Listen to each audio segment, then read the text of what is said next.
नमस्कार दोस्तों, स्वागत है आपका 5 जुलाई 2023 आपकी अपनी फुल पत्ती वाली क्लास में, जिसमें चर्चा करेंगे रोज़ की तरह करंट अफेयर से जुड़े 10 महत्वपूर्ण सवाल जो आपकी प्रतियोगी परीक्षाओं के लिए काफ़ी महत्वपूर्ण होने वाले हैं।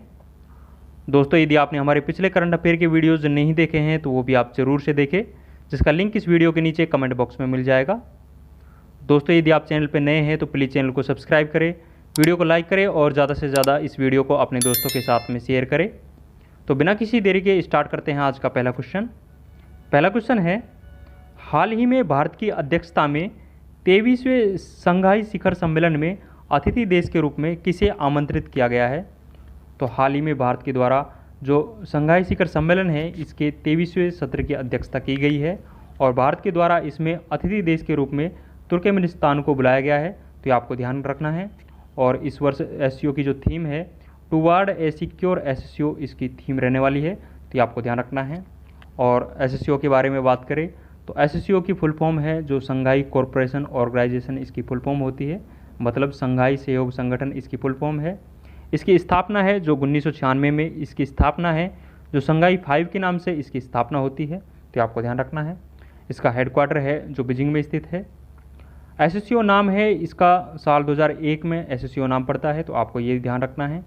और 2017 में भारत और पाकिस्तान के द्वारा इसकी सदस्यता ग्रहण की जाती है, तो ये भी आपको ध्यान रखना है। वर्तमान में एससीओ में 8 सदस्य देश है और 9वां सदस्य देश है जो हाल ही में ईरान के बनने की घोषणा की गई है।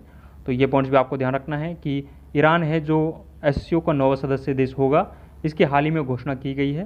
तो ये सारे इंपॉर्टेंट पॉइंट्स आपको ध्यान रखने हैं, आपकी परीक्षाओं की दृष्टि से ये काफ़ी इंपॉर्टेंट है। कुछ इंपॉर्टेंट पॉइंट्स और देखते हैं। एससीओ के विदेश मंत्रियों की बैठक हाल ही में गोवा में आयोजन हुआ है, तो ये आपको ध्यान रखना है। 49वें G7 शिखर सम्मेलन 2023 का आयोजन है, ये जापान में हुआ है, तो ये आपको ध्यान रखना है। 42वां आसियान शिखर सम्मेलन है जो कि बाली इंडोनेशिया में आयोजित हुआ है, तो ये भी आपको ध्यान रखना है। ऑपरेशन कावेरी है ये सूडान में चलाया गया है, तो ये इंपॉर्टेंट ऑपरेशंस आपको ध्यान रखना है। जैसे ऑपरेशन देवी शक्ति के बारे में बात करें तो ऑपरेशन देवी शक्ति है ये अफगानिस्तान में भारत सरकार के द्वारा चलाया गया था। ऑपरेशन गंगा है ये यूक्रेन में चलाया गया था, तो ये आपको ध्यान रखना है। और यदि ऑपरेशन दोस्त के बारे में बात करें तो हाल ही में जो तुर्की और सीरिया में भूकंप आया है उसमें ऑपरेशन दोस्त है वो भारत सरकार के द्वारा चलाया गया था। तो आपको कमेंट बॉक्स में बताना है कि ऑपरेशन करुणा है वो किस देश में भारत सरकार के द्वारा चलाया गया है, तो ये आपको बताना है।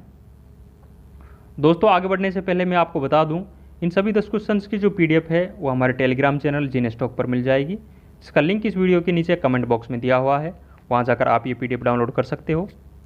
दोस्तों, यदि आपको ये वीडियो पसंद आ रहा है तो प्लीज़ वीडियो को लाइक करें और यदि आपने अभी तक हमारे चैनल को सब्सक्राइब नहीं किया है तो प्लीज़ चैनल को सब्सक्राइब भी करें और इस वीडियो को ज़्यादा से ज़्यादा अपने दोस्तों के साथ में शेयर करें। आगे बढ़ते हैं। नेक्स्ट क्वेश्चन है, विश्व व्यापार संगठन की रिपोर्ट के मुताबिक वैश्विक वाणिज्य सेवाओं के निर्यात में दुगनी वृद्धि हासिल करने वाला देश कौन सा है? तो हाल ही में जो विश्व व्यापार संगठन है मतलब WTO के द्वारा एक रिपोर्ट प्रकाशित की गई है जिसमें चीन और भारत है जो कि वैश्विक वाणिज्य सेवाओं के निर्यात में दुगनी वृद्धि हासिल करने वाले देश हैं। तो ये आपको ध्यान रखना है। चीन और भारत के द्वारा वैश्विक वाणिज्य सेवाओं के निर्यात में दुगनी वृद्धि हासिल की गई है। ये रिपोर्ट है जो WTO के द्वारा प्रकाशित की गई है, तो ये आपको ध्यान रखना है। यदि WTO के बारे में बात करें तो विश्व व्यापार संगठन है जो इसकी स्थापना है जो 1 जनवरी 1995 को इसकी स्थापना होती है। इसका हेडक्वार्टर है जो जिनेवा स्विट्जरलैंड में इसका हेडक्वार्टर है। और WTO की जो वर्तमान में हेड है वो नागोजी ओंकाजा इबेला है जो कि WTO की वर्तमान में हेड है, तो ये आपको ध्यान रखना है। और ये नाइजीरिया मूल की रहने वाली है। तो ये सारे इंपॉर्टेंट पॉइंट्स आपको ध्यान रखने हैं, आपकी परीक्षाओं की दृष्टि से ये काफ़ी इंपॉर्टेंट है। कुछ इंपॉर्टेंट पॉइंट्स और देखते हैं।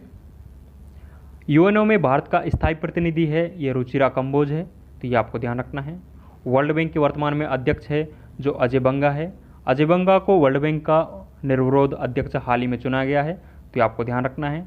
और डेविड मल्पास के स्थान पर इनको वर्ल्ड बैंक का अध्यक्ष चुना गया है, तो ये आपको ध्यान रखना है। WHO के वर्तमान में हेड है ये डॉक्टर टेड्रोस है, तो ये आपको ध्यान रखना है। IMF का जो अध्यक्ष है वो क्रिस्टीना जॉर्जिवा है जो कि वर्तमान में IMF का अध्यक्ष है, तो ये पॉइंट्स भी आपको ध्यान रखना है। यूनेस्को का जो अध्यक्ष है वो आंद्रे एजोले है जो यूनेस्को की वर्तमान में अध्यक्ष है।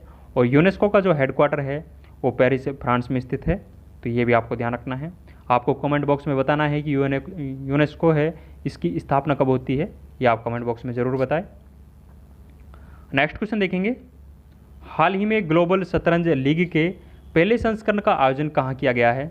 तो हाल ही में ग्लोबल शतरंज लीग के पहले संस्करण का आयोजन हुआ है। इसका आयोजन है ये दुबई में किया गया है, दुबई यूएई में इसका आयोजन किया गया है, तो ये आपको ध्यान रखना है। इसमें विजेता टीम है वो त्रिवेणी अलायंस है जो इसमें विजेता रहती है, और त्रिवेणी अलायंस का जो खिलाड़ी है जोनास बफेरे, इसके द्वारा इस टूर्नामेंट को जीता जाता है, तो ये आपको ध्यान रखना है। और उपविजेता है जो इसमें ग्रैंड मुंबा है जो इसमें उपविजेता रही है। तो ये सारे पॉइंट्स आपको ध्यान रखने हैं। कुछ ललन टॉप पॉइंट्स और ध्यान रखेंगे, भारत के 82वें ग्रैंड मास्टर है जो उपल्ला प्रणीत बने हैं, तो ये आपको ध्यान रखना है। और 81वें जो ग्रैंड मास्टर थे वो सायतन दास थे, तो ये पॉइंट्स भी आपको ध्यान रखना है।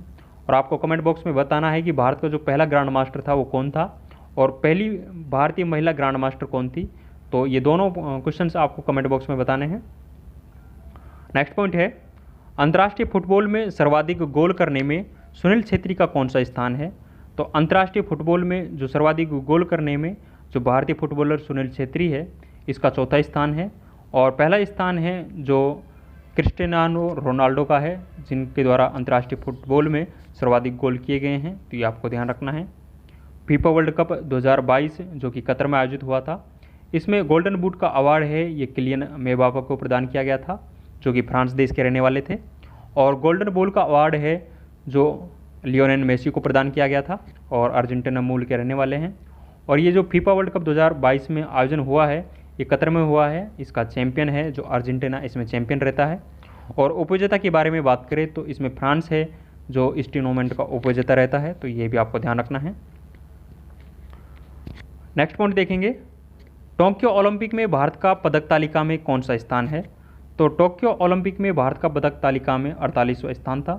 भारत के द्वारा इसमें टोटल 7 पदक जीते जाते हैं, 1, 2 का 4 के नाम से आप ध्यान रख सकते हो, जिसमें 1 गोल्ड, 2 सिल्वर मेडल और 4 है जो ब्रॉन्ज मेडल है वो भारत के द्वारा जीते जाते हैं। भारत के द्वारा इसमें एकमात्र गोल्ड मेडल है जो जीता गया था, वो किसके द्वारा जीता गया था ये आप कमेंट बॉक्स में ज़रूर बताएं। नेक्स्ट पॉइंट है, अंतर्राष्ट्रीय ओलंपिक समिति का हेडक्वार्टर है जो कहाँ स्थित है? जो अंतर्राष्ट्रीय ओलंपिक समिति है इसका हेडक्वार्टर है ये लुसाने में स्थित है, लुसाने स्विट्जरलैंड में इसका हेडक्वार्टर स्थित है। और इसकी अंतर्राष्ट्रीय ओलंपिक समिति की जो स्थापना है ये 23 जून 1894 को इसकी स्थापना होती है, और इसीलिए 23 जून को अंतर्राष्ट्रीय ओलंपिक दिवस के रूप में भी हम सेलिब्रेट करते हैं, तो ये भी आपको ध्यान रखना है। और अंतर्राष्ट्रीय ओलंपिक समिति का अध्यक्ष कौन है तो ये भी आप कमेंट बॉक्स में ज़रूर बताएं। नेक्स्ट क्वेश्चन देखेंगे, हाल ही में दुनिया का सर्वाधिक हाई ग्रेड फास्फेट का भंडार कहाँ मिला है? तो हाल ही में दुनिया का जो सर्वाधिक हाई ग्रेड फास्फेट है इसका जो भंडार मिला है ये नॉर्वे देश में मिला है, तो ये आपको ध्यान रखना है। नेक्स्ट क्वेश्चन देखेंगे, कुछ ललन टॉप बातें और ध्यान रखेंगे। अखिल भारतीय सेवाओं का जो उल्लेख है वो आर्टिकल 312 में है, तो ये आपको ध्यान रखना है। आपको बताना है कि जो यूपीएससी का उल्लेख है वो कौन से अनुच्छेद में है। खैबर मिसाइल का सफल परीक्षण है ये ईरान देश के द्वारा किया गया है, तो आपको ध्यान रखना है। इसके अलावा ईरान के द्वारा एक फतेह मिसाइल का भी परीक्षण किया गया है, तो ये पॉइंट्स भी आपको ध्यान रखना है। नए संसद भवन का जो उद्घाटन किया गया है हाल ही में भारतीय प्रधानमंत्री के द्वारा, तो इस नए संसद भवन का उद्घाटन है ये 28 मई को किया गया है।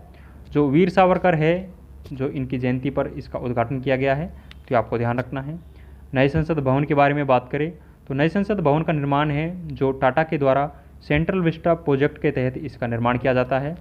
इसमें कुल लागत है जो 970 करोड़ रुपए है जो कुल लागत लगी है, और इस नए संसद भवन का जो वास्तुकार था वो विमल पटेल है जो इसका वास्तुकार था, तो ये भी आपको ध्यान रखना है।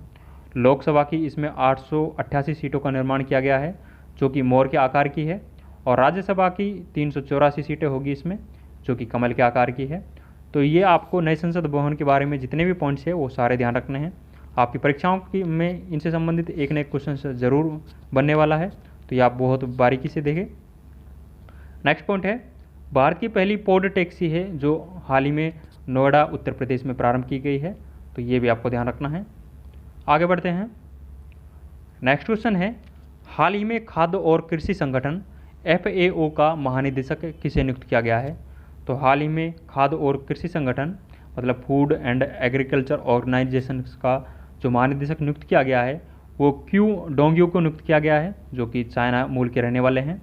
4 साल के लिए इनको FAO का अध्यक्ष नियुक्त किया गया है, तो ये आपको ध्यान रखना है। यदि FAO की बारे में बात करें तो इसकी स्थापना है जो 16 नवंबर 1945 को फूड एंड एग्रीकल्चर ऑर्गेनाइजेशन की स्थापना होती है। इसका हेडक्वार्टर है जो रोम इटली में इसका हेडक्वार्टर स्थित है, तो ये भी आपको ध्यान रखना है। कुछ ललन टॉप बातें और ध्यान रखेंगे। भारत के अटॉर्नी जनरल है, मतलब महान्यायवादी है, जो R वेंकटरमणी है, जो कि भारत का सबसे बड़ा विधि अधिकारी होता है भारत सरकार में। R वेंकटरमणी है और अटॉर्नी जनरल है, इसको आर्टिकल 76 में डिफाइन किया गया है, तो ये भी आपको ध्यान रखना है। भारत के दूसरे CDS है, ये अनिल चौहान जी को बनाया गया है। जो भारत के पहले CDS थे जनरल विपिन रावत, उनके शहीद होने के बाद में इनको भारत का दूसरा CDS बनाया जाता है, तो ये आपको ध्यान रखना है। DRDO के वर्तमान में अध्यक्ष है जो समीर कामत जी है, और DRDO की स्थापना है जो 1 जनवरी 1958 को DRDO की स्थापना होती है, तो ये आपको ध्यान रखना है। और आपको कमेंट बॉक्स में बताना है कि इसरो के जो वर्तमान में हेड है वो कौन है। सेबी की पहली महिला अध्यक्ष है जो माधवीपुरी बुच को बनाया गया है। सेबी की स्थापना है जो 1988 में होती है, तो ये आपको ध्यान रखना है। सेबी की स्थापना 1988 में होती है और 1992 के अधिनियम था उसके तहत सेबी की स्थापना होती है। मुख्य चुनाव आयुक्त है ये राजीव कुमार जी है, तो ये आपको ध्यान रखना है। UPSC के नए अध्यक्ष है जो हाल ही में डॉक्टर मनोज सोनी को बनाया गया है, तो ये भी आपको ध्यान रखना है। नाबार्ड को जो वर्तमान में अध्यक्ष है वो KV साजी है, और नाबार्ड की स्थापना है जो 12 जुलाई 1982 को नाबार्ड की स्थापना होती है। और कौन सी समिति की सिफारिश पर नाबार्ड की स्थापना हुई थी, तो ये आप कमेंट बॉक्स में ज़रूर बताएं। एक क्वेश्चन आपको और बताना है कि हाल ही में जो नीति आयोग का CEO बनाया गया है वो किसे बनाया गया है। ये सारे जो भी मैंने क्वेश्चंस पूछे हैं वो आप कमेंट बॉक्स में आंसर जरूर देवे। नेक्स्ट क्वेश्चन देखेंगे। हाल ही में कैरेबियाई महिला प्रीमियम लीग का हिस्सा बनने वाली पहली भारतीय महिला क्रिकेटर कौन है। तो हाल ही में जो कैरेबियाई महिला प्रीमियम लीग है, मतलब CPL में जो महिलाओं की लीग हो रही है, तो इसमें जो पहली महिला भारतीय क्रिकेटर बनी है वो प्रियंका पाटिल बनी है, तो ये आपको ध्यान रखना है। प्रियंका पाटिल है जो गुआना अमेजन वॉरियर्स की ओर से खेलेगी, और ये कर्नाटक मूल की रहने वाली है, तो ये भी आपको ध्यान रखना है। ये भारत की पहली महिला क्रिकेटर है जो कि CPL में खेलेगी। कुछ ललन टॉप बातें और ध्यान रखेंगे। विश्व टेस्ट चैंपियनशिप का हाल ही में आयोजन हुआ है। इसमें विजेता टीम है जो ऑस्ट्रेलिया इसमें विजेता रही है, और ये चैंपियनशिप का दूसरा संस्करण है जो खेला गया है। और इसमें उपविजेता के बारे में बात करें तो भारत इसमें उपविजेता रहा है। पहला संस्करण है जो पहला संस्करण हुआ था 2022 में, उसकी विजेता टीम थी जो न्यूजीलैंड थी, और भारत उसमें उपविजेता रहा था। तो भारत के द्वारा लगातार दूसरी बार वर्ल्ड टेस्ट चैंपियनशिप का फाइनल हारा गया है, तो ये आपको ध्यान रखना है। ICC T20 वर्ल्ड कप 2023 में हुआ था, अभी हाल ही में हुआ है, और इसका आयोजन है जो साउथ अफ्रीका में हुआ था। इस अंडर 19 T20 वर्ल्ड कप है जो विजेता टीम है इसकी भारत है, जो भारत के द्वारा इसको जीता जाता है, और उपविजेता है जो इसमें इंग्लैंड इसमें उपविजेता रहती है। और भारत की कप्तान के बारे में बात करें तो T20 अंडर 19 में भारत की कप्तान थी जो शेफाली वर्मा थी, तो ये भी आपको ध्यान रखना है। WPL 2023 का विजेता है जो मुंबई इंडियंस है जो इसमें विजेता रही है, और WPL का ये पहला संस्करण है जो खेला गया है, तो ये आपको ध्यान रखना है। इसमें उपविजेता है जो दिल्ली कैपिटल्स है जो इसमें उपविजेता रही है, तो ये भी आपको ध्यान रखना है। और WPL की जो सबसे महंगी खिलाड़ी थी वो स्मृति मंदाना है जो WPL की सबसे महंगी खिलाड़ी थी। IPL 2023 का हाल ही में 16वां संस्करण आयोजित हुआ है, और इसकी विजेता टीम है जो चेन्नई सुपर किंग है जो इसमें विजेता टीम बनी है। गुजरात टाइटंस है जो इसमें उपविजेता बनी है, तो ये आपको ध्यान रखना है। IPL 2023 में ऑरेंज कैप का खिताब है जो शुभमन गिल के द्वारा जीता गया है, जबकि पर्पल कैप का जो खिताब है वो मोहम्मद शमी को प्रदान किया गया है, तो ये भी आपको ध्यान रखना है। और IPL 2023 का पहला इम्पैक्ट प्लेयर के बारे में बात करें तो तुषार देशपांडे हैं जो कि चेन्नई सुपर किंग के तेज़ गेंदबाज है, उनको पहला इम्पैक्ट प्लेयर का खिताब है जो दिया गया था। खिताब तो नहीं बोल सकते, वो पहला इम्पैक्ट प्लेयर बना था, तो ये आपको ध्यान रखना है। ICC man test player of the year है जो बेन स्टोक्स को चुना गया है जो कि इंग्लैंड मूल के खिलाड़ी है, तो ये आपको ध्यान रखना है। और ICC T20 खिलाड़ी ऑफ द ईयर के बारे में बात करें तो भारतीय क्रिकेटर सूर्य कुमार यादव को चुना गया है, तो ये भी आपको ध्यान रखना है। नेक्स्ट क्वेश्चन देखेंगे। हाल ही में जारी RBI रिपोर्ट के अनुसार मार्च 2023 के अंत में भारत का विदेशी ऋण कितना दर्ज किया गया है? तो हाल ही में आरबीआई के द्वारा एक रिपोर्ट प्रकाशित की गई है जिसमें भारत का जो विदेशी ऋण है वो मार्च 2023 के अंत तक 624.7 बिलियन डॉलर बताया गया है। तो ये आपको ध्यान रखना है।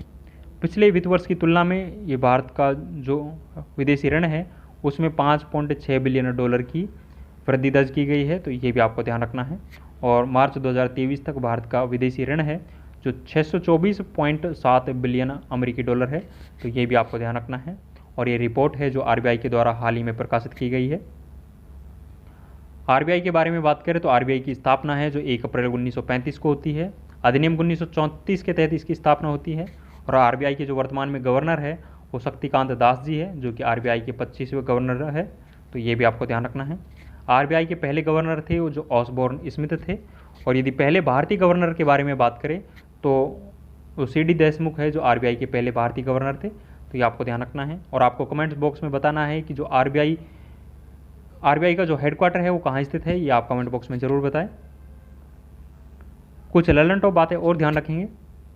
हाल ही में विश्व प्रेस स्वतंत्रता सूचकांक जारी किया गया है। इस सूचकांक में भारत की रैंक है जो 161वीं है। तो ये आपको ध्यान रखना है। और ये जो वर्ल्ड प्रेस फ्रीडम इंडेक्स है ये रिपोर्टर्स विदाउट बॉर्डर्स के द्वारा जारी किया गया है। तो ये आपको ध्यान रखना है। वैश्विक शांति सूचकांक में भारत की रैंक है जो 126वीं है। तो आपको ध्यान रखना है। और ये इंडेक्स है जो हाल ही में जारी किया गया था। इसके अलावा 126वीं रैंक है जो भारत की है जो वर्ल्ड हैप्पीनेस इंडेक्स में भी भारत की 126वीं रैंक है। तो वर्ल्ड हैप्पीनेस इंडेक्स और वर्ल्ड जो वैश्विक शांति सूचकांक और वर्ल्ड हैप्पीनेस इंडेक्स इन दोनों में ही भारत की रैंक है जो 126वीं है। तो ये आपको ध्यान रखने हैं। स्वच्छ सर्वेक्षण पुरस्कार 2022 हाल ही में दिए गए हैं। इसमें बड़े शहरों की श्रेणी में जो पुरस्कार है वो इंदौर को दिया गया है, जबकि छोटे शहरों में ये पुरस्कार है ये पंचगणी महाराष्ट्र को मिला है। तो ये आपको ध्यान रखना है। वैश्विक आतंकवादी सूचकांक 2023 हाल ही में जारी किया गया है।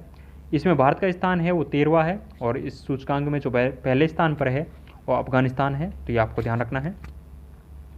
अंतर्राष्ट्रीय बौद्धिक संपदा सूचकांक 2023 में भारत की रैंक है जो 42वीं है। तो ये भी आपको ध्यान रखना है।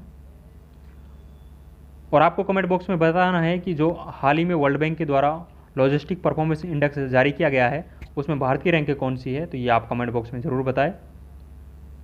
नेक्स्ट क्वेश्चन है, हाल ही में ग्रामीण विकास मंत्रालय ने महिला SHG के उत्पादों को बेचने के लिए कौन सा मोबाइल ऐप लॉन्च किया है?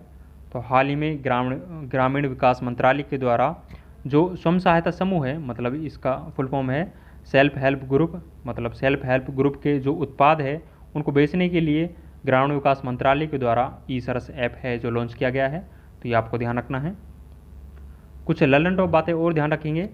प्रेरी ऐप है ये हाल ही में BSF के द्वारा लॉन्च किया गया है। अमर सरकार पोर्टल है ये त्रिपुरा राज्य के द्वारा लॉन्च किया गया है। तो आपको ध्यान रखना है। जलदूत ऐप है ये ग्रामीण विकास मंत्रालय के द्वारा लॉन्च किया गया है। निदान पोर्टल है ये मादक पदार्थों की तस्करी रोकने के लिए लॉन्च किया गया है। तो आपको ध्यान रखना है।